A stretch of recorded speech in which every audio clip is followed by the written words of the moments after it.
Hello students, स्वागत है आपका लिटरेचर स्टूडेंट पर। आज हम पढ़ने जा रहे हैं द वेस्टलैंड का पार्ट फोर्थ और पार्ट फिफ्थ, जो कि पार्ट फोर्थ छोटा सा ही है तो हम दोनों साथ में कवर करेंगे।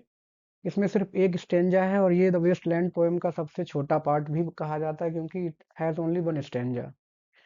तो बात करते हैं इसके सिग्निफिकेंस की। डेथ बाय वाटर, एक्चुअली जो मैडम दिखाई गई थी, मैडम सोसोस्ट्रिस, उनके पास कुछ टैरो कार्ड्स थे। तो उन टैरो कार्ड्स में उन्होंने जो भी सिंबल्स बताए थे, लगभग वो सारे सिंबल्स आपको पोएम में मिलते गए हैं, आगे भी मिलेंगे। उन्हीं में से एक फिनिशियन सेलर होता है जो कि डूबने से जिसकी मौत हो चुकी होती है, उसके बारे में कहा गया है। तो डेथ बाय वाटर का मतलब यहाँ पर ये है कि वो मरने के बाद उसका कह सकते हैं कि उसे साल्वेशन मिलता है। तो डेथ बाय वाटर का मतलब यहाँ कह सकते हैं कि it is like purgation process, कि इसमें एक बार जो डूब गया तो समझ लीजिए वो तर गया, इस तरह से सेंस कहा गया जाता है। इसके अलावा क्रिश्चियन जो बैप्टिज्म होता है बच्चे का, तो बच्चे के ऊपर एक हॉली वाटर जो रहता है चर्च में, प्रीस्ट के पास वो छिड़कते हैं, बच्चे के ऊपर स्प्रिंकल करते हैं, तो एक वो सिंबल माना जाता है प्योरिटी का और स्पिरिचुअलिटी का। तो वाटर का सेंस यहाँ पर यही है, स्पिरिचुअलिटी की। एक बार स्पिरिचुअलिटी में जो कोई डूबा, now he gets salvated forever, हमेशा के लिए उसको साल्वेशन मिल जाता है। ये बताने की कोशिश इस टाइटल में की गई है। बहुत ज़्यादा इसके सोर्सेस नहीं है, ये टीएस इलियट ने अपने हिसाब से स्पिरिचुअल जो एक प्रैक्टिस है, रिलीजियस प्रैक्टिस है चर्च में, उसके हिसाब से इसका टाइटल रखा है। तो जो बात की गई है स्टेंजा में, वो एक फ्लेवास बताया, पहले से बताया गया है। फिनिशियन एक सेलर होता है, एक बिजनेसमैन जो डूब के मर गया है, बताया गया है। फोर्टनाइट डेड मतलब उसको मरे हुए सिर्फ अभी 15 दिन ही हुए हैं। फोर्टनाइट का मतलब भाई 2 हफ्ते 15 दिन का वक्त माना जाता है। Fortnight dead. अब क्या उसमें चेंजेस आ गई हैं उसकी बॉडी में? Forgot the cry of the girls.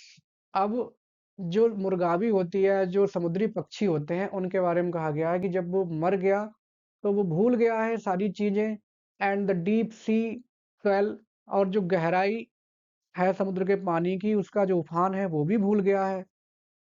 And the profit and loss, और पूरी जिंदगी वो लगा रहा अपने बिजनेस में, प्रॉफिट लॉस कमाने में, जोड़ घटाना लगाने में, कब कहाँ कमाना है, कहाँ खर्च करना है, जो कि लगभग हर इंसान की कहानी है। चाहे वो ये फिनिशियन सेलर था या हम हो या कोई भी हो, सबकी यही कहानी है कि हमें कितना क्या करना है। Overall we are running after materialistic things and we are devoid of spirituality. तो वो सब कुछ भूल चुका है। कह रहे हैं कि अ करंट अंडर सी, जो हमारा जीवन है उसको तुलना की गई है एक समुद्र से। और उस एक ऐसी धारा है जो जीवनी हमारी जिंदगी है, उसके नीचे एक मौत की धारा भी बहती रहती है। साथ ही साथ कहते हैं हम कई बार कि मौत का कोई भरोसा नहीं है, कब किसके साथ क्या हो जाए और कब कोई इस दुनिया को छोड़ के चला जाए। तो करंट अंडर सी मतलब ये सिंबॉलिकल मीनिंग है।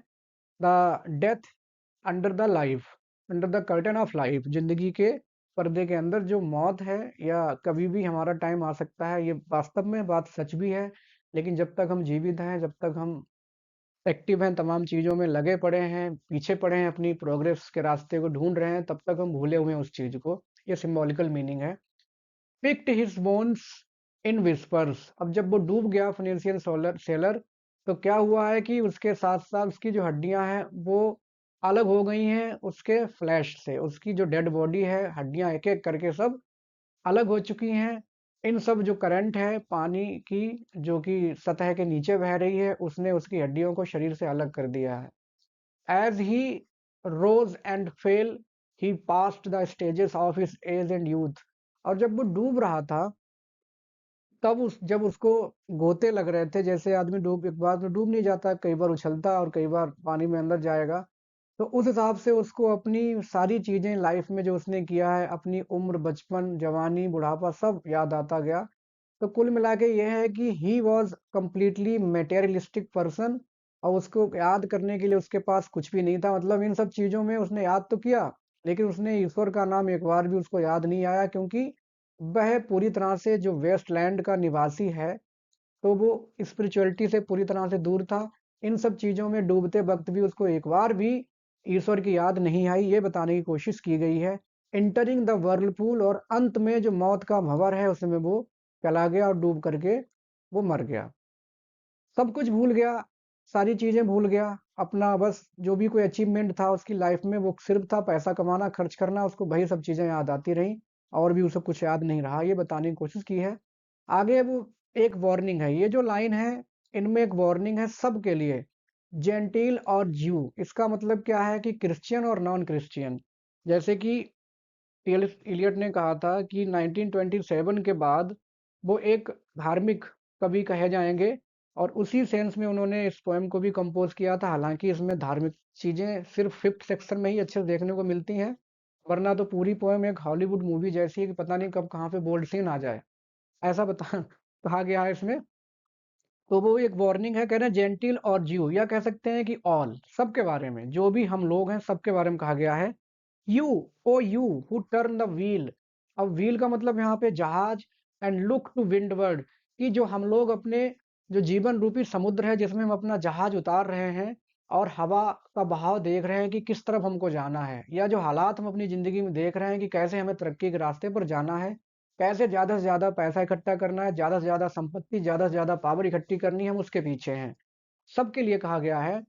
कंसिडर फ्लेवास, की मत भूलो, जरा याद करो किसको, कंसिडर याद रखो, फ्लेवास का उदाहरण याद रखो, कि जो जैसे कि तुम लोग हो ठीक उसी तरह से वो भी, who was once handsome and tall and as you, जो कि कभी तुम्हारी तरह ही लंबा चौड़ा या अच्छा फिजिक था उसका, अच्छी पर्सनैलिटी थी, वो भी तुम्हारे जैसा ही था, तुम कोई निराले नहीं हो। लेकिन अंत उसका इस तरह से हुआ है, बहुत ही दर्दनाक उसकी मौत हुई है, और मरते वक्त भी उसको भगवान की याद नहीं आई, ईश्वर की याद नहीं आई। तो तुम ऐसे मत बनो। ये लास्ट जो 3 लाइन्स हैं, these contain the warning for all the Westlanders or all the people of modern society who are constantly engaged in earning and spending। ये बताने की कोशिश उन्होंने की है यहाँ पर कि भाई जो है इसका रास्ता छोड़ो, मटेरियलिस्टिक चीजों का रास्ता छोड़ो और थोड़ा come to the path of spirituality. ये बताने की कोशिश यहाँ पर की गई है। नेक्स्ट जो पार्ट है इसकी बात करते हैं, वॉट द थंडर सैड। जो पांचवा पार्ट है इसका नाम है वॉट द थंडर सैड। अब ये थंडर क्या है, ये थोड़ा सा हिंदू मिथोलॉजी में भी कहा गया है और क्रिश्चियन जो रिलीजन है उससे भी जुड़ा हुआ है। जैसे कहते हैं कि जब एक बार बारिश नहीं हो रही थी तो मानव और देवताओं और दानवों सबने मिल करके, जो प्रजापति हैं ब्रह्मा, उनसे रिक्वेस्ट की, he is the creator of the universe in Hindu Hindu mythology. तो एक गर्जन हुई, उस गर्जन में 3 शब्द बोले गए थे, दा दा दा, जो कि अभी आपको पोएम में आगे बताए जाएंगे। तो उस हिसाब से टाइटल है। दूसरा ये है कि जब ईसा मसीह को क्रूसीफाई किया गया था वहां पे जेरूसलम में, तो जब पहाड़ों से गर्जन की आवाज आई थी, and it was the symbol of resurrection. Thunder जो है, it was the symbol of resurrection, मतलब ईसा मसीह दोबारा जीवित हो गए थे, और उनसे उनसे ही क्रिश्चियनिटी का जन्म होता है, ऐसा क्रिश्चियन मिथोलॉजी में कहा जाता है, रिलीजन में कहा जाता है। तो थंडर की मीनिंग यहाँ पर सिंबॉलिकल है, हिंदू धर्म से भी और क्रिश्चियन से भी। ओवरऑल जो भी 5 सेक्शन इस पोएम में है, तो ये 5वां सेक्शन सबसे ज़्यादा रिलीजियस है, क्योंकि इसमें कुछ ऐसा अभी तक जो सीन्स चलते रहे थे बोल्ड, वो वाले बोल्ड सीन यहाँ पे नहीं है। ये पूरी तरह से रिलीजियस सीन कहा जा सकता है। और इसको समझने के लिए आपको क्रिश्चियन रिलीजन की जो हिस्ट्री है उसके बारे में थोड़ी जानकारी होनी चाहिए। वो मैं आपको बता दूं कि जो ईसा मसीह थे, शुरुआत में उन्होंने प्रीचिंग शुरू की, उसके बाद कई सारे उनके देवदूत, या यूं कहो कि उनके अनुयायी बनते गए, जिनको उन्होंने अपोस्टल कहा था, APOSTLES। वो 12 थे। उन्हीं में से एक था जुडास। जुडास कहते हैं एक ऐसा व्यक्ति था जिसने इनको बिट्रे किया था, ईसा मसीह को धोखा दे दिया था, और जो रोमन गवर्नर थे या गवर्नमेंट थी उसको जाके बता दिया था कि ईसा मसीह कहाँ है। जैसे कि जो भी किंवदंती हुए हैं, लेजेंड हुए हैं, तो सरकार से अक्सर उनके पंगे होते ही रहे हैं। उसी हिसाब से ईसा मसीह की प्रीचिंग को देखते हुए जो रोमन गवर्नमेंट थी वो चाहती थी उनको कब पकड़ा जाए, कब उनको गिरफ्तार किया जाए। तो जुडास ने जाकर के उनको बता दिया रोमन गवर्नमेंट को। उसने 30 पैसे ले लिए थे, सिल्वर के 30 टुकड़े। उसी के कह सकते हैं कि उसी के बदले में उसने जाकर के रोमन गवर्नमेंट को बता दिया कि ईसा मसीह कहाँ छिपे हुए हैं। तो ये जो स्टार्टिंग हो रही है स्टेंजा की, उसी सीन से स्टार्टिंग हो रही है कि बहुत सारी भीड़ और बहुत सारे रोमन सोल्जर्स आ गए हैं देखने जहाँ ईसा मसीह छिपे हुए थे उनको पकड़ने। और जैसे ही उस भीड़ में आए, उनके हाथ में टॉर्चेस थी। और यहीं से शुरुआत हो रही है इस सेक्शन की। जैसे after the torch light red on sweaty faces. अब जैसे जुडास जो था वो भी उनके साथ आया बताने, क्योंकि उसे पता था कि वो बताएगा कौन से ईसा मसीह हैं, बाकी लोग जानते नहीं थे। तो जब वो आए देखने सारे सोल्जर्स और भीड़, तो उनके हाथ में टॉर्च लाइट थी और जो रेड कलर की थी, और उनके अब जो फेसेस स्वेटी फेसेस क्या है कि लोग डर गए। जो ईसा मसीह थे उनके जो अनुयायी वहां पर थे, उनके चेहरों पर पसीना आ गया। ईसा मसीह के तो नहीं आया, बाकी अनुयायियों के। वो डर गए कि अब ये पकड़े जाएंगे, और जब पकड़े जाएंगे तो definitely he will be killed, ऐसा उन लोगों को पहले से ही पता था। तो उनके चेहरों पर पसीना आ गया था, यूं कहो कि उनके चेहरे पर परेशानी झलकने लगी थी। और रोमन सोल्जर्स ने, भीड़ ने आकर के उनके चेहरों को टॉर्च लगा लगा के पहचाना कि कौन से ईसा मसीह हैं। तो जुडास ने, कहते हैं कि किस की थी, ये प्री सिग्नल था कि मैं जाकर के उनको किस करूंगा, और जिससे पता चल जाएगा ही इज द क्राइस्ट।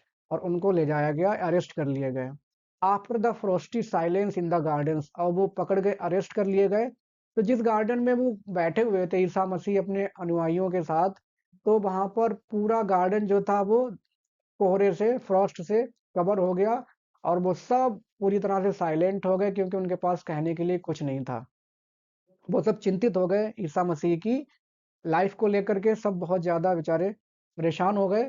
तो it was Frosty silence covered by the Frost all the garden after the agony in stony places. अब एगनी का मतलब क्या है? यातना। कि पकड़ने के बाद, अरेस्ट करने के बाद रोमन गवर्नमेंट ने ईसा मसीह को बहुत सारी यातनाएं दी।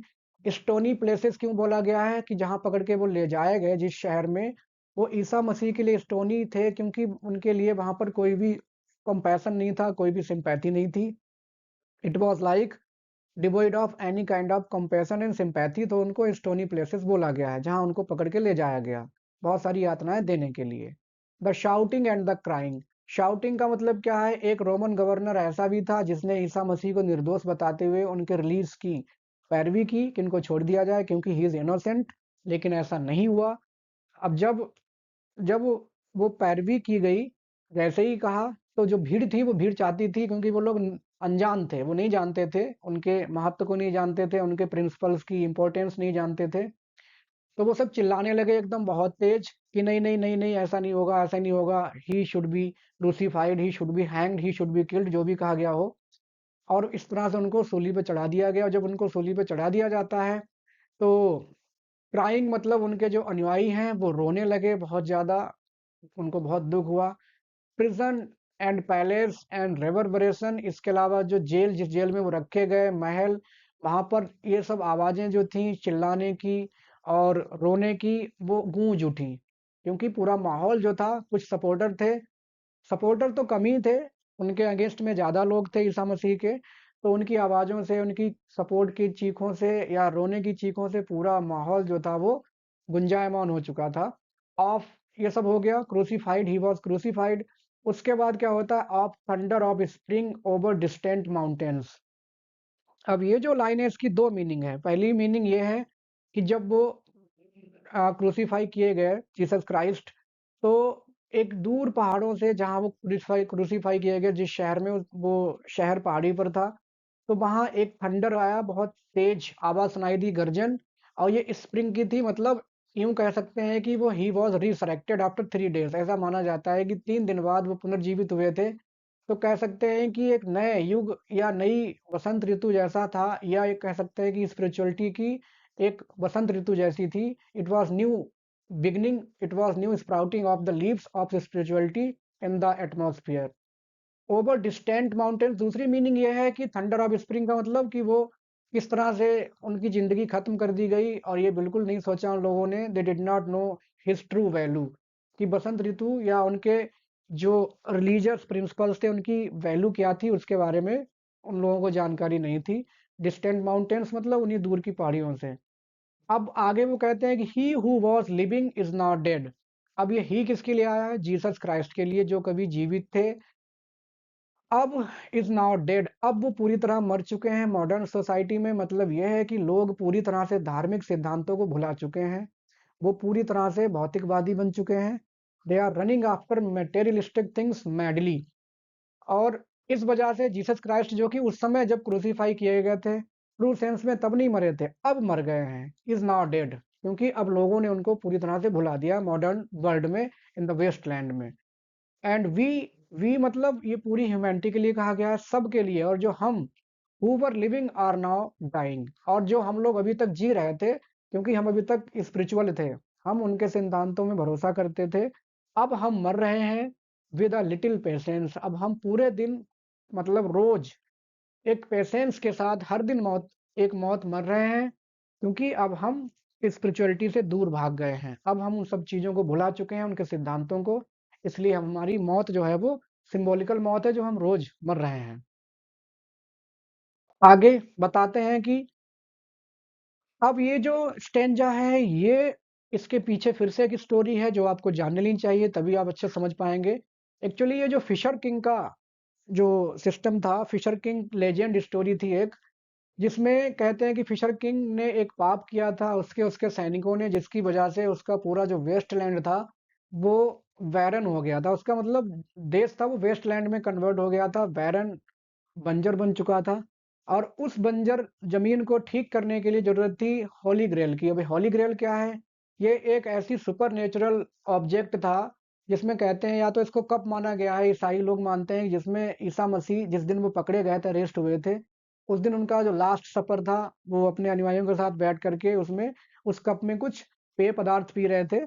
तो वो उस कप को होली ग्रेल कहा गया है। कुछ स्टोरीज में होली ग्रेल को एक मिस्टीरियस ऑब्जेक्ट कहा गया है विद मैग्नेटिक या मैजिकल पावर्स, जिसकी वजह से उसमें एक हीलिंग पावर भी है। जब फिशर किंग इम्पोटेंट हो गया था, इम्पोटेंट मतलब not able to produce any child, तो या इनफर्टिल कह सकते हैं, तो उसको ठीक करने के लिए एक सर पार्सिबल जो थे, एक दूसरे नाइट थे, वो तलाश में निकलते हैं होली ग्रेल की। क्यों? क्योंकि उनको ले जाकर के उस होली ग्रेल को ले जाकर के फिशर किंग को ठीक करना है, जिसकी वजह से उसका वेस्टलैंड जो है वो ठीक हो सके, दोबारा से जिंदगी नॉर्मल हो सके। तो यहाँ पर होली ग्रेल एक मिस्टीरियस और स्पिरिचुअल ऑब्जेक्ट भी है। दूसरा, एक हीलिंग पावर के साथ, जिसकी वजह से फिशर किंग ठीक किया जा सके।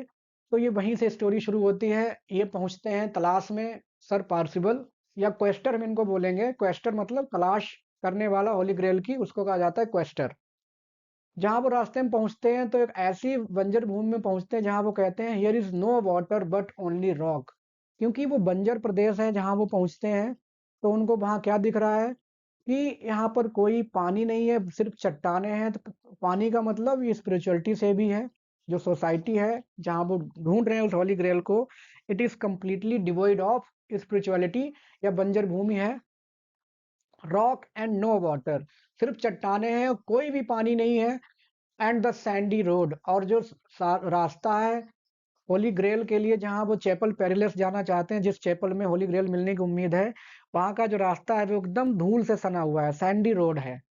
The road winding above among the mountains, और वो रोड कहाँ लीड कर रहा है? सिर्फ चट्टानों में, पहाड़ों में, जो कि which are mountains of rock without water, और जो पहाड़ हैं वो भी सिर्फ चट्टानों से भरे पड़े हैं, सूखी चट्टानों से।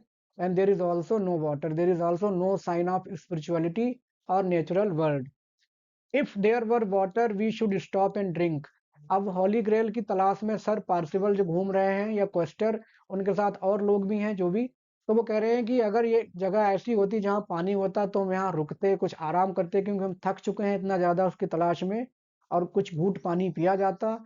दे are very much thirsty among the rock and one can not stop और थिंक। और ये जो चट्टानें हैं, इनमें कोई भी व्यक्ति कभी भी रुक नहीं सकता, आराम नहीं कर सकता, क्योंकि there is no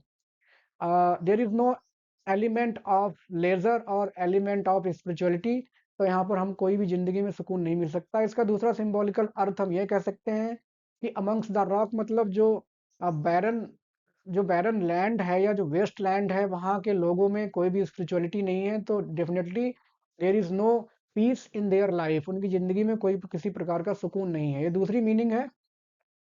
sweat is dry and feet are in the sand. इसके अलावा क्योंकि जो पसीना उनको आ रहा है, पसीना जभी आएगा जब हमारी जो बॉडी है वो डिहाइड्रेटेड होगी, और यहाँ पर ऐसा नहीं है। पूरी तरह से वो डिहाइड्रेटेड हो चुके हैं, हाइड्रेटेड नहीं है उनकी body.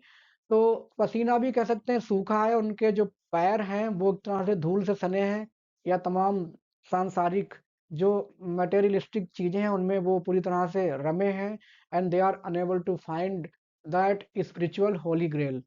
If there were only water among the rock, वो कहते हैं कि काश थोड़ा सा पानी होता उन चट्टानों में, या काश थोड़ी सी स्पिरिचुअलिटी या कुछ लोगों में सांत्वना, संवेदना कुछ होती, तो आज हमारा जो सफर है वो इतना कठिन नहीं होता।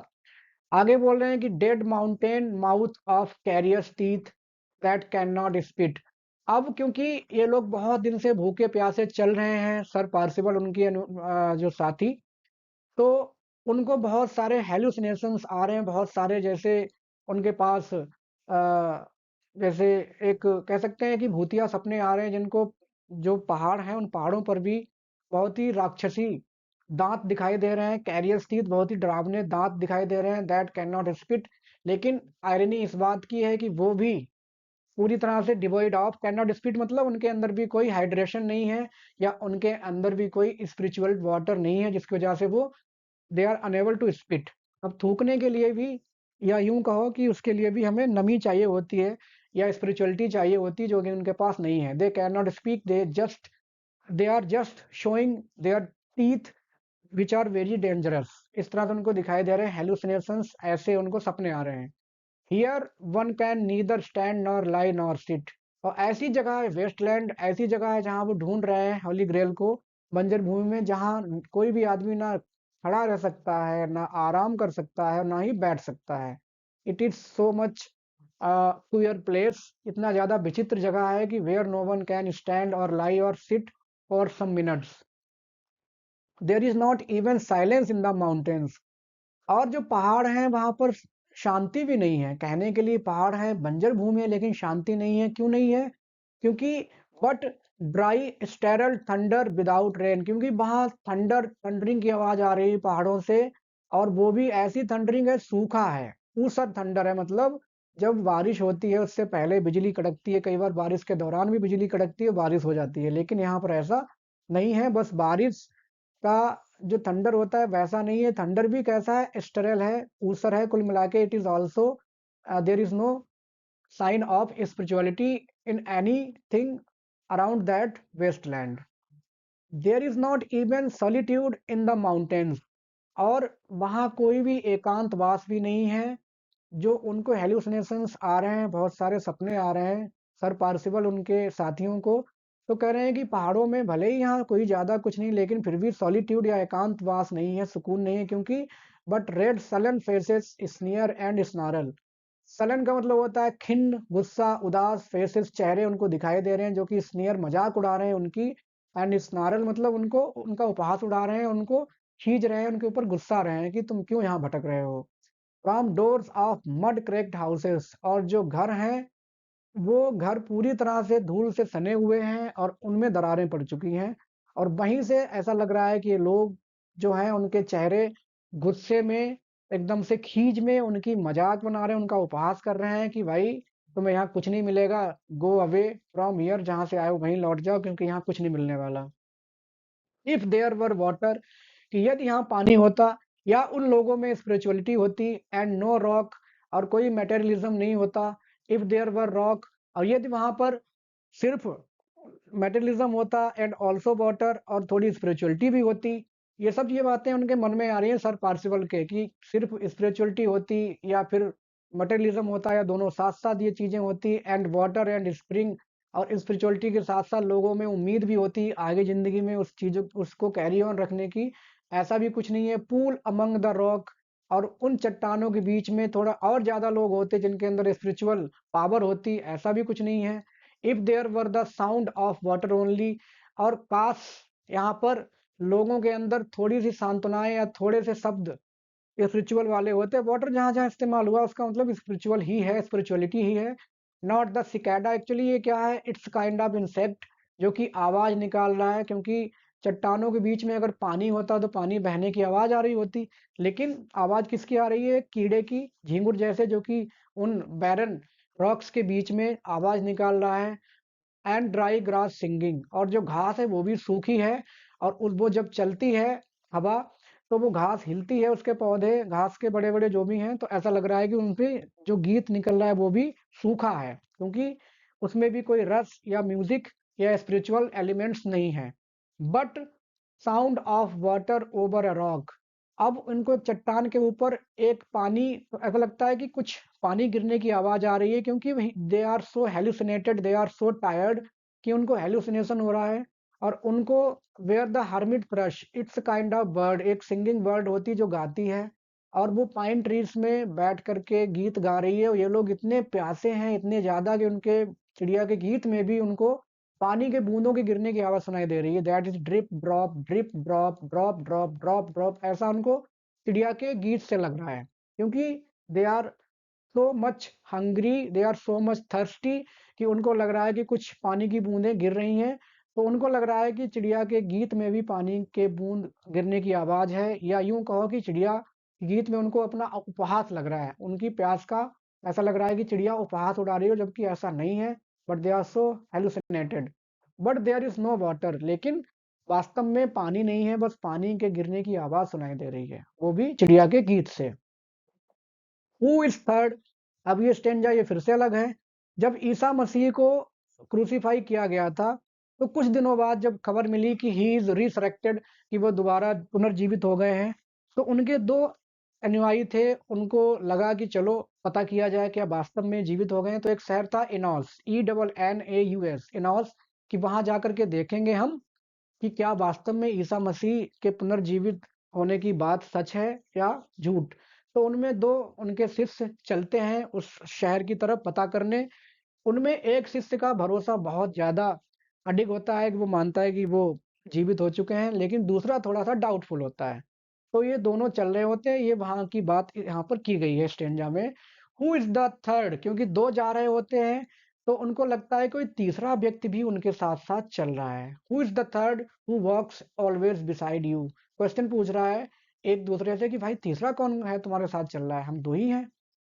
और टीएस इलियट ने ये जो लाइन है अपने इस पोएम के नोट्स में उसको इंडिकेट किया है, कि अंटार्कटिका में एक एक्सपेडिशन गया था, उससे उस समय इलियट के टाइम पर 1922 में ही। तो उस एक्सपेडिशन की कहानी उन्होंने सुनी थी, कि जब वो लोग बहुत ज़्यादा थक गए और एक बहुत ही भयानक सर्दी में फंस गए, तो उनको भी हेलुसिनेटरी ड्रीम्स आने लगे। उनको लगा था कि कोई तो है जो उनके साथ चल रहा है, कोई स्पिरिट है, कुछ है। तो ये लाइन वहां से इंस्पायर है, वहीं का रेफरेंस है। तो वो कहते हैं कि एक शिष्य दूसरे से पूछता है कि कौन है भाई, लेकिन वो नहीं बता पाते। When I count there are only you and I together, दूसरा कहता है कि जब मैं गिनती करता हूँ तब तो ये लगता है कि तुम और मैं दो ही हैं, लेकिन जैसे हम चल देते हैं लगता है तीसरा भी चल रहा है। तो तीसरा कौन होता है? एक्चुअली ये ईसा मसीह होते हैं, जो कि उनको उनके भरोसे को टेस्ट कर रहे होते हैं अपने अंदर की, क्या तुम मेरे सिद्धांतों में या मेरे पुनर्जीवित होने में इतना भरोसा कर पा रहे हो। उनके फेथ का ट्रस्ट कर रहे हैं, उनके डाउट्स को आजमा रहे हैं कि कितने स्ट्रांग हैं, या वास्तव में मुझ पर भरोसा कर रहे हैं कि नहीं कर रहे हैं। But when I look ahead up the white road, जो सफेद रोड है जहां वो जा रहे हैं नाउस की तरफ, there is always another one walking beside you, ऐसा लगता है कि जरूर ही वहां पर कोई ना कोई तुम्हारे साथ चलता है। इसका दूसरा अर्थ मॉडर्न सेंस में यह है कि जो लोग क्रिश्चियन प्रिंसिपल्स में भरोसा रखते हैं, या जो लोग धर्म में भरोसा रखते हैं, जब भी वो किसी मुसीबत में होते हैं, किसी यात्रा पर निकलते हैं, किसी काम को करते हैं, तो उनको भगवान हमेशा साथ देता है। ये इसका सेंस, मॉडर्न सेंस ये है कि जरूर ही परछाई के रूप में ही कहो, कुछ भी कहो, ईश्वर हमेशा आपके साथ होता है, if we are true believer in spirituality. आगे कहते हैं gliding wrapped in brown mantle, और जो तीसरा व्यक्ति चल रहा है उस वो भूरे रंग के उसने कपड़े पहने हुए हैं, हुडेड, और अपना सिर भी छिपाया हुआ है, मास्क्ड है, जिससे वो पहचान नहीं पा रहे हैं।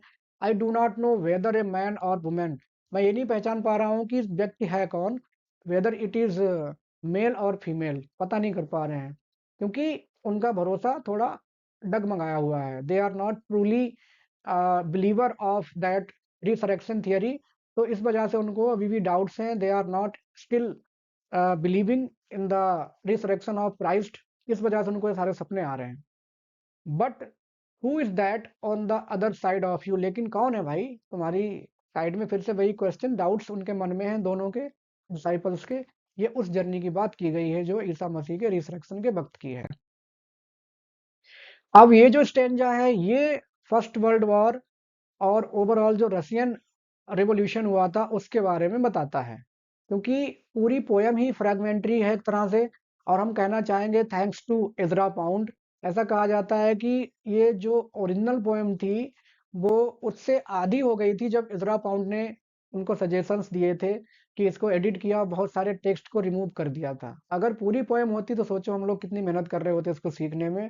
सिर्फ 5 पार्ट हैं तब तो हम लोगों के पसीने छूटे जा रहे हैं समझने में, क्योंकि इतने ज़्यादा रेफरेंसेस हैं, इतने ज़्यादा उसमें टफ वर्ड्स हैं, कई सारी लैंग्वेज, फ्रेंच, जर्मन, इटालियन और संस्कृत, इंग्लिश, इतनी सारी लैंग्वेजेस का इस्तेमाल कर रखा है टीएस इलियट ने।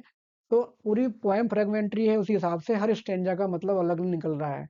अब ये जो बात हो रही है फर्स्ट वर्ल्ड वॉर की और रशियन रिवॉल्यूशन जो हुआ था उसकी बात हो रही है, क्योंकि फर्स्ट वर्ल्ड वॉर ने पूरी दुनिया को हिला के रख दिया था, क्योंकि पहला अपने आप में ऐसा युद्ध हुआ था। What is that sound high in the air, कुछ दूर से आवाज आ रही है और ऐसा लग रहा है कि वो समझ में नहीं आ रही कैसी आवाज है, बहुत दूर से आ रही है। मर्मर ऑफ मैटरनल लैमेंटेशन, और ऐसा लग रहा है कि किसी माँ के रोने की आवाज आ रही है। मर्मर मतलब जो कि स्पष्ट नहीं है पूरी तरह से आवाज, थोड़ी इनडिस्टिंक्टिव है, अस्पष्ट है उसको समझने में कि कौन रो रहा है। तो ये बात हो रही है उस डेवास्टेशन की, उस डिस्ट्रक्शन की जो कि फर्स्ट वर्ल्ड वॉर ने क्रिएट किया था।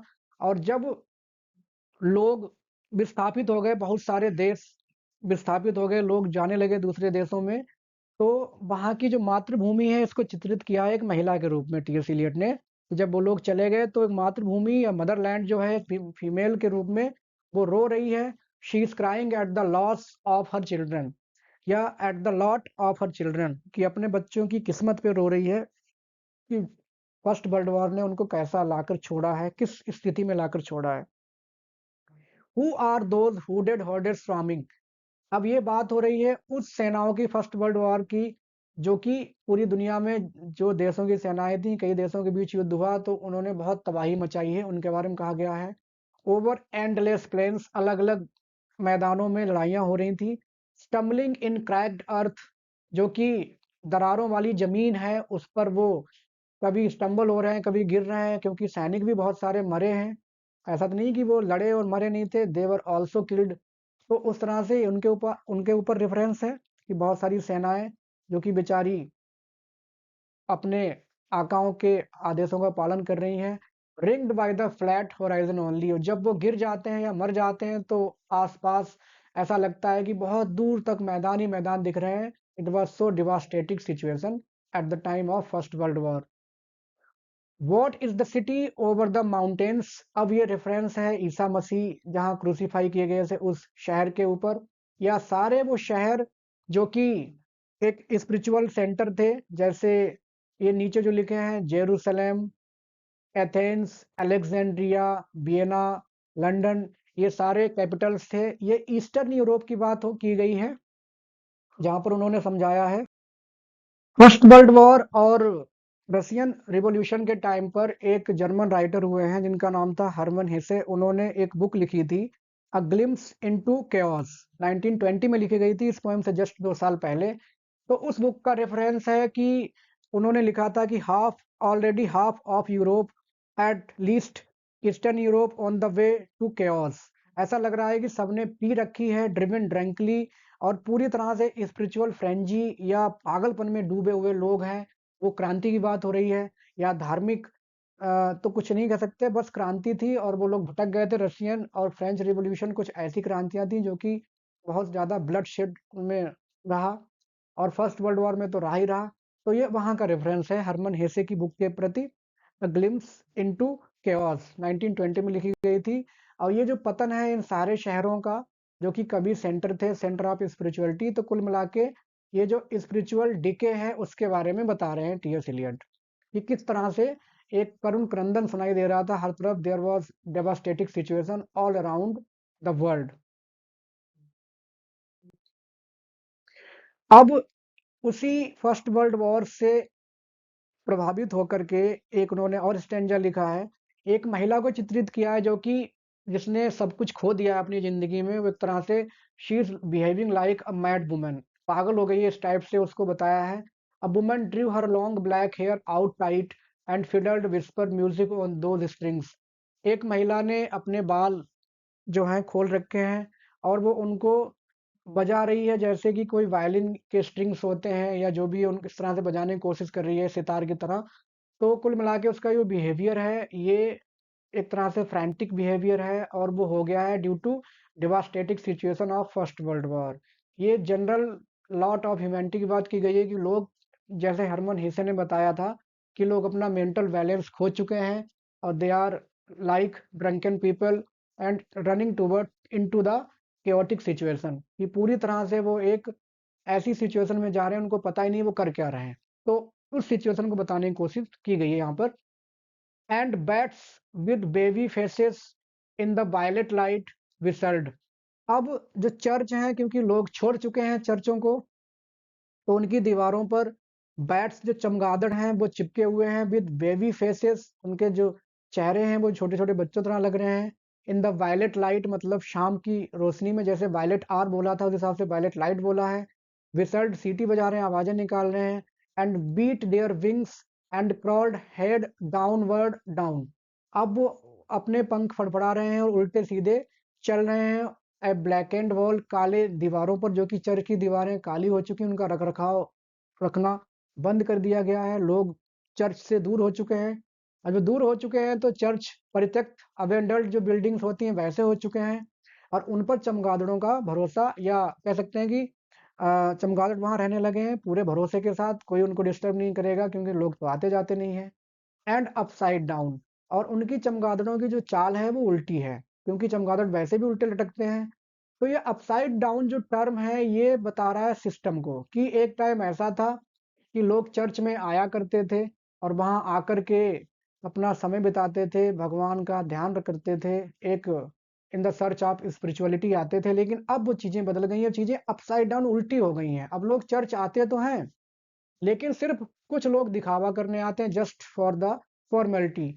इन were air were towers tolling reminiscent bells, इसके अलावा जो टावर्स हैं चर्च के वो सिर्फ हवा में झूल रहे हैं और जो घंटियां हैं वो सिर्फ याद दिला रही हैं उस पुराने बदले हुए सिस्टम की। कभी लोग आया करते थे, टोलिंग रेमिनिसेंट बेल्स का मतलब कि वो सिर्फ अतीत की घंटियां बन गई हैं। अब लोग यहाँ पर प्योर इरादे के साथ नहीं आते हैं जो कभी आया करते थे चर्च में। लोगों की स्पिरिचुअलिटी इंस्टिंक्ट मर चुकी है, अब लोग सिर्फ यहाँ फॉर्मेलिटी के तौर पे आते हैं। दैट केप्ट द आवर्स, घंटियां जो कि याद दिलाया करती थी कभी कि भाई प्रेयर का टाइम हो गया है, अब वो चीजें नहीं हो रही हैं। एंड वॉइसेस सिंगिंग, अब लोग आते भी हैं प्रार्थना करते भी हैं तो उनकी प्रार्थनाएं एम्प्टी सिस्टर्न्स, ऐसा लग रहा है कि उनके जो जैसे जलाशय जो सूख गया हो, एग्जॉस्टेड वेल्स या कुएं जो सूख गए हों, ऐसी आवाज आ रही है। या उनकी आवाजें तो हैं प्रेयर की लेकिन उनमें कोई स्पिरिचुअल एलिमेंट नहीं है, वो सिर्फ और सिर्फ फॉर्मेलिटी के लिए आ रहे हैं और उनकी धार्मिकता मर चुकी है, तो आवाज जो है उनकी खोखली है, प्रेयर्स जो है वो खोखली हो चुकी हैं। खोखली प्रेयर के बारे में बताया गया है इस स्टेंजा में कि किस तरह से लोग आते तो हैं लेकिन प्रेयर्स उनकी फॉलो हैं डिवोइड ऑफ स्पिरिचुअल एलिमेंट्स। अब फिर से आ गए हैं उसी होली ग्रेल की सर्च में सर पार्सिबल के ऊपर। ये पूरा स्टेंजा उन्हीं के बारे में बताया गया है कि in this decayed hole among the mountains, अब वो लोग पहुंच चुके हैं। थोड़ा और चलते चलते उनकी यात्रा जारी थी, जब तक उन्होंने फर्स्ट वर्ल्ड वॉर और रशियन रिवॉल्यूशन के बारे में बताया तब तक सर पार्सिबल उस होली ग्रेल की तलाश में चल ही रहे थे। तो पहुंच गए हैं कहाँ, एक डिकेड होल मतलब एक तालाब जैसा है जहां वो पहुंचे हैं और जो कि परित्यक्त है, जहां कोई नहीं है। इन द फेंट मूनलाइट, शाम हो गई है, मूनलाइट चमक रही है, चांदनी हल्की सी। द ग्रास इज सिंगिंग, लेकिन अब सीन बदल चुका है क्योंकि जो होली ग्रेल की तलाश है एक्चुअली ये एक तरह से स्पिरिचुअल जर्नी है किसी इंसान की, कि जाहिर सी बात है धर्म का रास्ता या भगवान के प्रति जाने का रास्ता आसान नहीं रहेगा। तो पहले उनको चीजें बहुत वैसी मिली थी लेकिन अंततः उनका अंत सुखद होने जा रहा है। होली ग्रेल उनको मिलने वाला है या पहुंचने वाले हैं। तो अब चीजें बदली हुई हैं। पहले जो घास थी वो गा रही थी सूखी घास, लेकिन इस बार जो घास गा रही है वो थोड़ी सी घास बदली हुई है या माहौल थोड़ा सा बदला हुआ है। मूनलिट एटमॉस्फियर है, चांदनी है वहां पर। आगे बोल रहे हैं कि ओवर द टम्बल्ड ग्रेप्स, कुछ ऐसी ग्रेप्स जो कि खुल चुकी हैं या जीर्ण शीर्ण कंडीशन में है, उनके ऊपर आदमी उनके पत्थरों पे टम्बल्ड हो सकता है, गिर सकता है ठोकर लगने के बाद।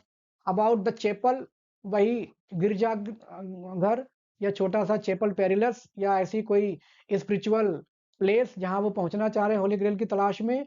There is the empty chapel, क्योंकि वहां कोई नहीं है, क्योंकि कम लोग ही वहां पहुंचते हैं। ये सिंबॉलिकल मीनिंग ये है कि there is the empty chapel, क्योंकि लोग कहाँ जा रहे हैं, सिर्फ मटेरियलिस्टिक चीजों के पीछे। और ये जो चैपल है या गिरजाघर है वहां पर कोई नहीं होगा, obviously it is empty. Only the winds home, और वहां सिर्फ हवा है। इट हैज नो विंडोज, ये परित्यक्त है एक तरह से, तो वहां पर कोई रख रखाव नहीं हुआ। विंडोज जो है वो गिर चुकी हैं उस गिरजागृह की। एंड द डोर स्विंग्स, और जो दरवाजे हैं वो हवा में, जो हवा चल रही है वो दरवाजों को हिला रही है। Dry bones can harm no one, अब जो आसपास की जो कब्रें हैं जो खुल चुकी हैं, तो कुछ लोगों को डर भी लग सकता है कि वहां भूत प्रेत हो सकते हैं, लेकिन ये अपने आप को समझा रहे हैं कि जो सिर्फ ड्राई बोन्स या जो आत्माएं हैं वो सिर्फ डराने के लिए हैं, वो हार्म नहीं कर सकती। दे कांट हार्म, क्योंकि अब हम आ चुके हैं at the place of spiritual, लगभग जहां हमें आना था हम पहुंच चुके हैं। Now we are in the shelter of God, तो ड्राई बोन्स या spirits cannot harm us. अब only a cock stood on the roof tree, अब वहां पर एक पेड़ है और वहीं उस पेड़ के ऊपर एक मुर्गा बैठा हुआ है, वो आवाज दे रहा है कोको रिको। कोको रिको मतलब अभी तक जो चिड़िया थी जिनको सुनाई दी थी आवाज, ड्रिप ड्रॉप आवाज, उनको लग रहा था कि वो पानी हमारी प्यास का उपहास उड़ा रही है। लेकिन अब ऐसा नहीं है, अब चीजें बदल गई हैं। अब ये लोग थोड़ी उम्मीद पाले हैं कि हाँ, यस देयर इज होप। ये मुर्गे की आवाज उनको सांत्वना दे रही है, क्योंकि वैसे मुर्गे की आवाज एक नई सुबह का प्रतीक मानी जाती है कि भाई, कई बार हम लोग अपने बोलते हैं कि भाई मुर्गे की बांग के साथ उठो, मतलब सुबह उठो, तो it's symbol of morning, it's symbol of new beginning. तो अब उनको एक उम्मीद हो गई है कि yes we are near our target, जो भी उनका गोल है वहां वो पहुंचने वाले हैं, तो it's the symbol of new beginning. In a flash of lightning then a damp gust and bringing rain, क्योंकि अब जो वेस्टलैंड है, बंजर भूमि है, अब वो लोग होली ग्रेल के पास आ गए हैं, तो एक लाइटनिंग हुई, चमक हुई, और एक ठंडी हवा का झोंका आया और बारिश आ गई। कुल मिला के चीजें बदल गई। Now they are spiritual, they are feeling spiritual, क्योंकि उन्हें वहां पहुंचना था, इसलिए उनको हवा और जो नर्म जो हवा है, नरमी, और जो बारिश है वो महसूस हुई, क्योंकि अब वो वहां पहुंच चुके हैं। अब ये हिंदू मिथोलॉजी की तरफ आ गए हैं, हिंदू धर्म की तरफ आ गए हैं, टीएस इलियट। अब ये भी एक स्टोरी है जो आपको सुननी चाहिए। The Ganga was sunken and the limp leaves waited for rain while the black clouds gathered for distant. ये कहते हैं कि एक बार जो गंगा नदी है उसका पानी बहुत ज्यादा सूख गया था, तो ये सिंबल था इस बात का कि बहुत दिनों तक बारिश नहीं हुई थी, या गंगा अपने हिंदू धर्म में बहुत ज्यादा हिंदू आस्था से जुड़ी हुई है। तो गंगा का सूखना एक तरह से कह सकते हैं कि एक स्पिरिचुअल सूखा पड़ गया था, स्पिरिचुअल ड्राउट पड़ गया था। लोगों की भावनाएं सूख चुकी थी धर्म के प्रति, या वो पूरी तरह से अधार्मिक हो गए थे। फिर धीरे धीरे उनको एहसास हुआ, तब एहसास होने के बाद सारे लोग, चाहे वो देवता हो, चाहे वो दैत्य हो, और चाहे वो आम जन हो, सबने मिलकर के जो प्रजापति उनको बुलाने से पहले का सीन है कि गंगा सूख चुकी है, और जो लिम्प लीव्स हैं, पत्तियां पेड़ की वो सूखी हुई, लिम्प मतलब अपंग हो चुकी हैं, and they are ready for rain, और वो एक तरह से बहुत इंतजार कर रही हैं कि बारिश आ जाए। While the black clouds gathered for distance, बहुत दूर तक काले बादल छा गए। उनको खुशी हो गई कि भाई ओवर हिमावत मतलब हिमालय के ऊपर की बारिश होने वाली है, सब खुश हो गए। लेकिन बारिश नहीं हुई। द जंगल क्राउच्ड, जंगल जो थे वो झुक गए उम्मीद में, लेकिन ऐसा कुछ नहीं हुआ। हम्प्ड इन साइलेंस, इंतजार करते करते वो शांत हो गए, बारिश नहीं हुई। तब आकर के लोगों ने, देवताओं ने, दानवों ने, आम लोगों ने प्रजापति से प्रार्थना की, ब्रह्मा से प्रार्थना की, और उन्होंने एक अपनी आकाशवाणी की, थंडर आकाशवाणी के तहत उन्होंने 3 शब्द बोले। वो शब्द क्या थे? दा, अगली लाइन में आपको मिलेंगे अगले स्टेंजा में दत्ता। उन्होंने 3 शब्द बताए दा, दा, दा। पहले दा का मतलब यह है दया, चैरिटी। दूसरे दा का मतलब है सिंपैथी एंड तीसरे दा का मतलब है सेल्फ कंट्रोल। पहला है दत्ता, दत्ता मतलब give, what have be given कि हमने किसी को क्या दिया है, चैरिटी हमने कितनी की है। My friend, blood shaking my heart, the awful daring of movement surrender. वो कह रहे हैं कि कई बार सिचुएशन ऐसी आती है कि हम बहुत ही ज्यादा, हमारा जो हृदय है वो बहुत ही असमंजस में पड़ा होता है, या कोई बड़ा काम करने के लिए हम बहुत संकोची हो जाते हैं। ब्लड शेकिंग माय हार्ट का मतलब हम पैल्पिटेशन महसूस करते हैं, हमारी धड़कनें तेज हो जाती हैं, हम बड़े काम नहीं कर पाते हैं। लेकिन कुछ लोग जो होते हैं वो the awful daring of movement surrender का मतलब उनके पास एक इम्पल्सिव बिहेवियर होता है। जैसे जो लोग कुछ बड़ा काम करते हैं वो बहुत ज़्यादा नहीं सोचते हैं और वो अपनी इम्पल्सेस पे चलते हैं कि उनको करना है तो करना है। मतलब हेल्प किसी की करनी है तो करनी है, हमें बिल्कुल अपने बारे में नहीं सोचना, दूसरों के बारे में सोचना है। Which an age of prudence can never retract. और जो लोग बहुत ज़्यादा दूर की सोचते हैं या बहुत ज़्यादा विचार करते हैं तो वो लोग ऐसी डेयरिंग नहीं कर पाते। जो डेयरिंग होती है दूसरों के प्रति, जो हिम्मत वाला काम होता है वो वही लोग कर पाते हैं जो अपने इम्पल्सिव बिहेवियर पे चलते हैं। और जो पारदर्शिता या बहुत ज़्यादा सोच विचार करने वाले लोग होते हैं उनके पास ये डेयरिंग नहीं होती, ऐसा वो बताने की कोशिश कर रहे हैं। By this and this only we have existed. और ये जो डेयरिंग इम्पल्स है ये यहाँ से आ रहा है। डेयरिंग इम्पल्स ये लाइन जो है यहाँ पर रेफर कर रही है कि सिर्फ ऐसी डेयरिंग से ही, या दुनिया में जिन लोगों ने बड़े बड़े काम किए हैं, हम ऐसे कामों से ही जीवित हैं। हम लोग वी हैव एग्जिस्टेड, हमारा अस्तित्व बस ऐसे लोगों के कामों से ही है। अगर उन लोगों ने ऐसे काम नहीं किए होते तो जाहिर सी बात है हम आज इस मुकाम पर नहीं होते जिस मुकाम पर दुनिया पहुंच चुकी है, चाहे किसी भी फील्ड में हो। ये बात सच भी है। Which is not to be found in our obituaries। और ये जो डेयरिंग है ये इनर अचीवमेंट है, मतलब हमारी आत्मा का एक अचीवमेंट है जो कि बाहर एक्सटर्नल चीज़ों में नहीं मिल सकता। और ना ही ये जो ऑबिचरी क्या होता है, जो शोक संदेश लिखा जाता है न्यूज़पेपर में, ये ना तो उसके द्वारा मिल सकता है, ना उसमें ये डिस्क्राइब किया जा सकता है कि ये आदमी बहुत डेयरिंग था, ये हमें वहाँ नहीं मिलेगा। और in memories of draped by the beneficent spider. और ना ही जो मेमोरीज ऑफ ड्रिफ्ट का मतलब क्या है कि जो हमारी कब्र पे एपितप लिखा जाता है कि हाँ ये आदमी ऐसा सा था, उसका पूरा वर्णन लिखा जाता है थोड़ा बहुत। और उस पर जो स्पाइडर मकड़ी जो होती है उस पर अपना जाल लगा देती है, अपना जाल पूर देती है। ना तो ये एपिटप में वो चीज़ें लिखी जा सकती हैं क्योंकि वो इंटरनल मैटर है, एक्सटर्नल मैटर नहीं है। और अंडर सील्स ब्रोकन, और ना ही लीन बाय सॉलिसिटर। और ना ही ये हमारी जो विश होती है जिसको हमारे मरने के बाद जो वकील पढ़ता है कि भाई उनकी विश क्या थी, वसीयत क्या थी, किसको क्या मिल रहा है। ये सारी चीज़ें इन आर एम्प्टी रूम्स का मतलब जब वकील उस वसीयत को खोलेगा सबके सामने, तो ये चीज़ें जो अचीवमेंट हैं ये एक्सटर्नल हैं, जो कि कभी obituary में और कभी एपिटप पे और कभी वसीयत में लिखे जाते हैं। लेकिन जो डेयरिंग है, ऑफुल डेयरिंग, ये एक ऐसा टर्म है जो सिर्फ सिर्फ कुछ ही लोगों के पास होता है, उसको बाहर की दुनिया में खोजा नहीं जा सकता। और इसी वजह से इस डेयरिंग मूवमेंट की वजह से दुनिया आगे चल रही है। और वो क्या है डेयरिंग मूवमेंट? किसी को दान करना या हिम्मत दिखाना किसी के प्रति, या किस तरह से हम हिम्मत करके किसी हेल्प कर पाते हैं। अगला है दा। और ये जो 3 टर्म बोले थे उन्होंने दा, दादा, वो तीनों अलग-अलग लोगों के लिए थे। मतलब मानवों के लिए दा था पहला, चैरिटी। और जो डेमॉन्स थे, दैत्य थे, उनके लिए था ये दयावदान मतलब सिम्पैथी। और तीसरा है देवताओं के लिए सेल्फ कंट्रोल। तो ये दूसरा वाला जो दा है इट इज़ फॉर डेमॉन्स, दैत्यों के लिए। I have heard the key, मैंने सुना है कि एक चाबी की आवाज़ आ रही है। Turn in door once, turn once only.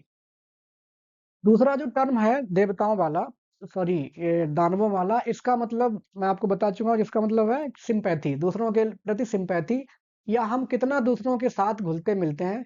तो ये जो चाबी है ये रेफरेंस है, ये रेफरेंस है जो डांटे का एक बुक है इन्फर्नो, मतलब हेल। उसमें एक काउंट यूगेलिनो होते हैं, वो उनको एक टावर में बंद कर दिया जाता है उनके 2 पुत्रों के साथ और 2 पोतों के साथ। 4-5 लोग बंद होते हैं और उनको लगता है कि कोई आ रहा है उनको निकालेगा। और उनको अपने गेट पर ऐसा लगता है कोई चाबी से उस गेट को खोलने की कोशिश कर रहा है। लेकिन थोड़ी देर बाद वो आवाज़ शांत हो जाती है क्योंकि ये जो वी थिंक ये उन्हीं के लिए कहा गया है, काउंट यूगोलिनो और उनके 2 पोते 2 पुत्रों के लिए। थिंक ऑफ द की कि हम सोचते हैं कि कोई आ रहा है, हमें खोलेगा, हमें टावर से बाहर निकाल देगा, हमारा इम्प्रिजनमेंट घट जाएगा, हम आज़ाद हो जाएँगे, लेकिन ऐसा नहीं है। तो हम सारे लोग उसी तरह से कैद हैं। मतलब हम सब अपने ईगो में कैद हैं और हम उम्मीद करते हैं कोई आए हमसे बात करे तब हम उससे बात करेंगे। ये मॉडर्न सोसाइटी का बहुत ही अच्छा स्टेंजा मुझे लगता है इस तरह से बताया कि लोग वास्तव में आजकल देखेंगे कि सबके पास मोबाइल है, सभी सोशल मीडिया पे किसके 2 लाख फॉलोवर हैं, किसी के 5 लाख फॉलोवर हैं, लोग अपने घर में बात नहीं करते। अपने माँ-बाप से बात नहीं करते, अपने भाई-बहनों से बात नहीं करते और सब अपने एक प्रिज़न बनी हुई है, ईगो की उसमें कैद है और हम सोचते हैं कि कोई आकर चाबी घुमाए और हमको बाहर निकाले, जैसे काउंट ugolino इन्फर्नो में सोचता है, ये वहाँ का रेफ़रेंस है। ईच इन हिज़ प्रिज़न और हर कोई अपने उस जेल में ईगो की जो जेल है, उसमें बंद है। थिंकिंग ऑफ द की सोच रहा है कि कोई चाबी आएगी या कोई आएगा, हमसे बात करेगा, तब हम उससे बात करेंगे। We are not sympathized with others. Each confirms a prison only at nightfall और जब हम रात में सोते हैं तो कई बार जैसे हम बाहर ढोंग करते हैं कि हाँ बहुत खुश हैं ऐसे-वैसे, लेकिन कई बार जब हम सोने से पहले लेटते हैं बिस्तर पर, तब हम कई बार उन सोच में हमारे आ जाती है, हमारे मन में हम सोचने लगते हैं कि हम वास्तव में कैसे हैं। हर आदमी अपने बारे में जानता है, भले ही वो ज़िंदगी कैसी जी रहा हो, लेकिन उसे अपनी जेल या अपना जो ईगो है वो पता ही रहता है कि मैं कैसा हूँ। एथरियल रूमर्स एक क्रिश्चियन टर्म है कि जब स्वर्गीय आभा आती है या जो देवत्व वाली थिंकिंग आती है, उसमें हम समझ जाते हैं कि हम क्या हैं। रिवाइव फॉर अ मोमेंट, चाहे कुछ ही पल के लिए वो थिंकिंग हमारे अंदर आए, तब हम समझ जाते हैं कि हम भी एक ब्रोकन कोरियोलेनस हैं। अब ये ब्रोकन कोरियोलेनस भी एक रेफरेंस है, विलियम शेक्सपियर का एक प्ले है। कोरियोलेनस क्या होता है, ये चला जाता है दूसरे दुश्मन देश की सेनाओं में, वहाँ का सेनापति बन जाता है और अपने ही देश पर आक्रमण करता है। अपना देश छोड़ के दुश्मन देश में जाकर वहाँ सेनापति बनने के बाद अपने देश पर आक्रमण करता है, अच्छा लड़ाकू होता है, पूरे अपने देश को तबाह कर देता है।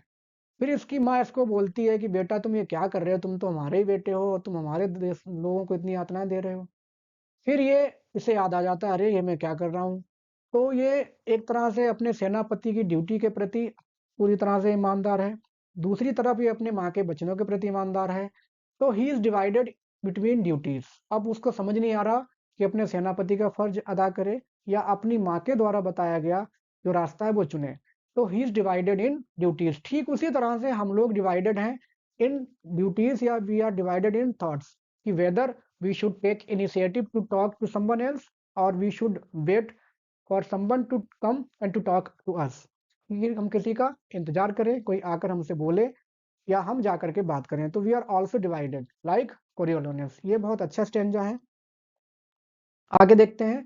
तीसरा जो दा है, इसका मतलब है ये था एक्चुअली देवताओं के लिए। इसका मतलब था सेल्फ कंट्रोल, दम्यता, self control. The boat responded. अब ये बोट कौन है? ये हार्ट है जो कि डिसिप्लिन्ड हार्ट। एक पूरी तरह से अनुशासित मन, उसकी बात की गई है। गेली मतलब बहुत खुश होकर के जो अनुशासित मन है वो जवाब देता है। To the hand expert with sail and oar the sea was calm.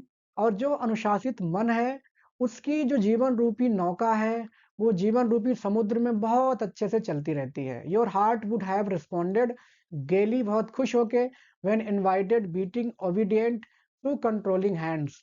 और उसी तरह से हमें जो है, क्योंकि हम जब बहुत ज़्यादा अनुशासित हैं, तो हमारा मन, हमारे हाथ बहुत ही उनके अंदर बहुत ज़्यादा सामंजस्य होता है। हम जो सोचते हैं वही हम करते हैं। ये ओवरऑल ये स्टेंजा बताता है importance of discipline in our life कि जिस तरह से अगर हम अनुशासित हैं तो हमारे मन या हमारे हाथ हमारे मन का पूरी तरह से रिस्पॉन्ड करेंगे, जवाब देंगे, जो हम चाहेंगे उसको हम कर पाएंगे क्योंकि हम पूरी तरह से अनुशासित हैं, ऐसा बताने की कोशिश की गई है। अगला, अब ये जो स्टेंजा है, लास्ट स्टेंजा इस पोएम का, जिसमें वो बताते हैं कि आई सेट अपॉन द शोर। अब ये आई कौन है? ये टायरसियास है, जिसके बारे में पूरी पोएम में हम बात करते रहे हैं। एक मिथिकल कैरेक्टर वो बैठा हुआ है, वो कहता है कि आई सेट अपॉन द शोर, मैं किनारे पे बैठा हूँ। कहाँ? उस वेस्टलैंड के। फिशिंग, फिशिंग जो कि पहले भी एक बार आ चुका है। It means searching for spirituality, और वो स्पिरिचुअलिटी की तलाश कर रहा है। विद द एरिड प्लेन, शुष्क जमीन पर वेस्टलैंड में बिहाइंड मी, उसके पीछे सिर्फ वेस्टलैंड है जहां पर कोई स्पिरिचुअल मीनिंग नहीं है, but he is searching for it. Shall I at least set my lands in order, क्या मैं उस चीज को, या जो मेरा राज्य है, क्या मैं सारी चीजों को ठीक करूंगा। अब ये फिर से एक ये यहाँ पे दो reference actually, set in order पहला रेफरेंस है ईसाई धर्म से, क्रिश्चियन रिलीजन से, जिसमें बताया गया है कि set thine house in order, set thy house in order for thou shalt die and not live, क्योंकि तुम मरने वाले हो, जियोगे नहीं। ये उसके ऊपर है। दूसरा रेफरेंस है हैमलेट का, जिसमें वो अपने पापा, अपने पिताजी की मृत्यु के बाद या उनके मर्डर के बाद उसको एहसास होता है कि उसे क्या करना चाहिए। पता चलता है कि उसकी माँ का इंसेस्युअस रिलेशनशिप है उसके चाचा के साथ। तब वो कहता है कि the time is out of joint, O cursed spirit that I was ever born to set it right, तो सेट इट राइट और सेट नाइन हाउस, ये दो रेफरेंस हैं ईसाइयत का, और दूसरा रेफरेंस है हैमलेट से। अब ये जो बुक, ये लाइन है London bridge falling down falling down falling down, ये अक्सर बच्चे जो छोटी छोटी साइकिलें चलाते हैं उनमें अक्सर ये आता है म्यूजिक। जो मेरा बेटा कभी 2 साल का था, एक साइकिल चलता था, उसमें भी ये आता था London bridge is falling down falling down falling down. तो ये नर्सरी राइम है, इसके पता चल गया होगा आपको बताने से ही। और ये एक्चुअली 1920 में एक बुक लिखी गई थी जिसका नाम था नैम्बी पैम्बी, नैम्बी पैम्बी, उस बुक से लिया गया ये नर्सरी राइम है। और जो नेक्स्ट लाइन, ये रेफरेंस फिर से उन्होंने डांटे से उठाया है। जो अगली लाइन है ये पोइस फेस्को स्नेल फोको चीगली, जो भी हो, डांटे इटालियन में लिखते होंगे भाई अपने लोग, इंग्लिश पढ़ना मुश्किल है, इटालियन कौन पढ़े। तो ये इटालियन डांटे से लिया गया है, उनके प्ले से।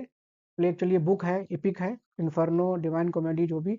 उसमें परगेटरियो एक पार्ट है, सेक्शन है, उसमें एक राइटर वो होते हैं कैरेक्टर अर्नॉट डैनियल, उनके द्वारा बोला जाता है, जिसमें वो डांटे से कहते हैं कि आप यहाँ आ ही गए हो और मैं आपसे प्रेयर करता हूँ, प्रार्थना करता हूँ कि आप यहीं रहना। और इतना कहने के बाद वो आग में कूद जाता है। इसका मतलब यह है कि आफ्टर प्रेइंग टू डांटे ही जंप्स इनटू फायर। आग में क्यों कूद जाता है? क्योंकि वो अपने आप को शुद्ध करना चाहता है। तो जैसे फायर सरमन में बताया गया था कि एक आग दूसरे सेंस में कही गई थी, लेकिन यहाँ पे आग का सेंस है पर्गेटरी, मतलब जिसमें जलने के बाद, जैसे सोना जलाने के बाद वो और ज़्यादा उसके मतलब शुद्धता आ जाती है, पता चलता है। बहुत सारे ऐसे धातुएं होती हैं जलाने के बाद उनकी शुद्धता जो है और ज़्यादा हो जाती है, बाकी चीज़ें जल जाती हैं। तो ठीक उस तरह से ये एक परगेशन है, पर्गेटरी प्रोसेस है, जिसमें आग में कूदना बताया गया है। या इसका सेंस ये है कि the more we suffer the more better we will be as human being. ज़्यादा हम परेशानी उठाएंगे, ज़्यादा अच्छे हम ह्यूमन बीइंग के तौर पे जाने जाएंगे, ऐसा बताने की कोशिश की गई है। अगली जो लाइन है अगली जो लाइन है ये एक राइटर हुए हैं एसी स्विनबर्न, उनका एक पोएम है इटलस, उससे ली गई है, जिसमें उन्होंने स्वैलो स्वैलो, जैसे कि फिलोमिला जो थी, when she was raped she was changed into Nightingale, और स्वैलो उसकी दूसरी बहन जो थी प्रोकनी, वो बन गई थी। तो स्वैलो स्वैलो नाइटिंगेल, ये दोनों जो चिड़िया हैं ये प्रतीक हैं किस बात का? ये प्रतीक हैं शुद्धता का, प्योरिटी का। तो जितना ज़्यादा हम परेशानी उठाएँगे उतने ज़्यादा हम शुद्ध हो जाएँगे, ये इस लाइन का मतलब बताने की कोशिश की गई है। जितना ज़्यादा the more we suffer the more pure we will be, like nightingales and swallows song. और जो तीसरी लाइन है, ले प्रिंस डी एक्विटेन एला टोर अबोइली, ये एक ऑटोबायोग्राफिकल लाइन अपने ऊपर उन्हें इस्तेमाल की है टी एस इलियट ने। ये एक राइटर हुए हैं जेराल्ड डी नर्वल, उनसे ली गई है, जिसमें जो नर्वल होता है कैरेक्टर, वो अपने आप को डिसएनहेरिटेड प्रिंस कहता है। डी एक्विटेन मतलब डिस एनहेरिटेड, जिसको निकाल दिया गया हो कहीं से, या उसको घर घर से बेदखल कर दिया गया हो। तो जब टी एस इलियट ने ये चीज़ें अपने ऑटोबायोग्राफी, क्योंकि जिस तरह से वो भी कभी अमेरिका छोड़ के आए थे, हालांकि अपनी मर्जी से आए थे, ऐसा नहीं था कि वो डिसएनिटेटेड थे, लेकिन जब वो क्रिश्चियनिटी में पहुंचे तो एक तरह से उन्होंने एक चीज़ छोड़ी, दूसरी धर्म में वो पहुंचे। तो एक तरह से अपनी लाइफ के बारे में बता रहे हैं इस लाइन में। आगे कह रहे हैं कि these fragments I have shored against my ruins. अब ये जो तीनों फ्रेगमेंट्स हैं इनकी बात की गई है। दीज फ्रेगमेंट्स, ये जो 3 लाइनें हैं इनकी बात की गई है कि इनको मैंने अपनी बर्बादी रोकने के लिए इस्तेमाल किया है, या इन तीनों प्रिंसिपल्स को मैंने अपनी लाइफ में अपनी ज़िंदगी को स्पिरिचुअल रास्ते पे ले जाने के लिए to set my own world right, कि अपनी ज़िंदगी खुद सुधारने के हिसाब से मैंने इस्तेमाल किया है, ये बताने की कोशिश कर रहे हैं। जैसे पहला मतलब क्या था कि द मोर वी सफ़र, हम आग में जलेंगे उतना ज़्यादा हम शुद्ध हो जाएँगे। दूसरा कि the more we suffer we will be pure, हम और ज़्यादा परेशानी उठा के स्पिरिचुअल रास्ते पे चल सकते हैं। और तीसरा डिसइनहेरिटेड मतलब कि हम सारी जो सांसारिक चीज़ें हैं उनको त्यागने के बाद भी can walk freely on the path of spirituality. ये तीनों लाइनों को उन्होंने अपनी ज़िंदगी में उतारने की कसम खाई हुई है, ऐसा बताने की कोशिश कर रहे हैं। When then I'll fit you Hieronymo's mad again. अब ये एक रेफरेंस है थॉमस किड की, जो स्पेनिश ट्रेजेडी है उसमें कैरेक्टर होता है हेरोनिमो, ये इसका बेटा होता है होरेशियो, वो मारा जाता है किसी के द्वारा, किसी लड़की के प्यार में पड़ने के बाद। तो हेरोनिमो जो है वो पागलपन की एक्टिंग करता है और अपने बेटे के मर्डरर्स को मारने के बाद बदला लेता है। तो ये एलियट अपने ऊपर लागू कर रहे हैं कि जिस तरह से वो पागल हुआ था हेरोनिमो अपने बदला लेने के लिए, ठीक उसी तरह से मैं भी पागल हुआ हूँ अपनी स्पिरिचुअल लाइफ सुधारने के लिए। और ये जो वो ओवरऑल जो 5 सेक्शंस थे, ये 5 प्ले हैं उस कैरेक्टर उस 5 सेगमेंट्स हैं या 5 एक्ट हैं उस प्ले के, जिस प्ले में ये हेरोनिमो कैरेक्टर है, थॉमस किड का स्पेनिश ट्रेजेडी। और ये बताने की कोशिश इसलिए कर रहे हैं या बता रहे हैं इस तरह से कि जिस तरह से वो पागल था और पागल होने के बाद अपने लक्ष्य प्राप्ति में सफल हुआ, ठीक उसी तरह से मैं भी इन सब चीज़ों में अपनी जो उन्होंने एक्सप्रेस किया है, वो कह सकते हैं कि भले ही मेरी थॉट्स मैड कही जाएँ, पागल कही जाएँ, but I believe in total spirituality, spiritual life, तो ये बताने की कोशिश की है। इसके अलावा जो मतलब जब उन्होंने ये बुक लिखी थी 1922 में द वेस्टलैंड, तो उससे पहले एक मेंटल डिसऑर्डर हुआ था टीएस इलियट को। तो जब वो ठीक हो गए, उसके बाद इस पोएम को उन्होंने कंपोज़ किया। तो ये रेफ़रेंस वहाँ का भी है कि जब वो पागल हुए, पागल होने के बाद उन्होंने इतनी अच्छी या इतनी मॉडर्निस्ट और लोगों की हकीकत बताने वाली, समाज की हकीकत बताने वाली पोएम लिख डाली।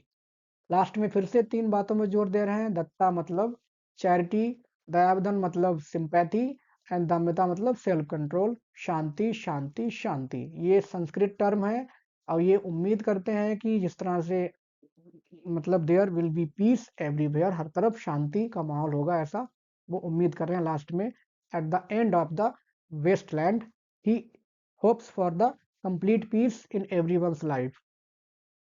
इसके अलावा ये जो लाइनें हैं लास्ट की शांति शांति, ये बृहद अरण्यक उपनिषद से ली गई हैं, बृहद अरण्यक उपनिषद से, जिनका मतलब एक तरह से इलियट अपने ऊपर भी अप्लाई कर रहे हैं कि when he composed this so hectic poem and last he felt himself a moment of exhaustion, of appeasement, of absolution and of something very near annihilation. मतलब एक तरह से ऐसा लगा होगा कि उन्होंने अपने आप को कंज्यूम कर लिया हो इस पोएम को कंपोज करने में, करते करते ही वॉज सो एग्जॉस्टेड।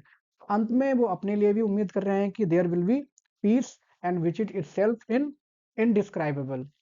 तो ठीक है, ये था हिंदी समरी या हिंदी सारांश of the poem the wasteland. पांचों पार्ट मैंने कंप्लीट किए हैं, आप बारी बारी से देख सकते हैं। And I hope you all the best for your exams, और मुझे उम्मीद है कि समझ में आया होगा। आप चैनल को लाइक सब्सक्राइब शेयर कर सकते हैं for more videos. Thanks for watching.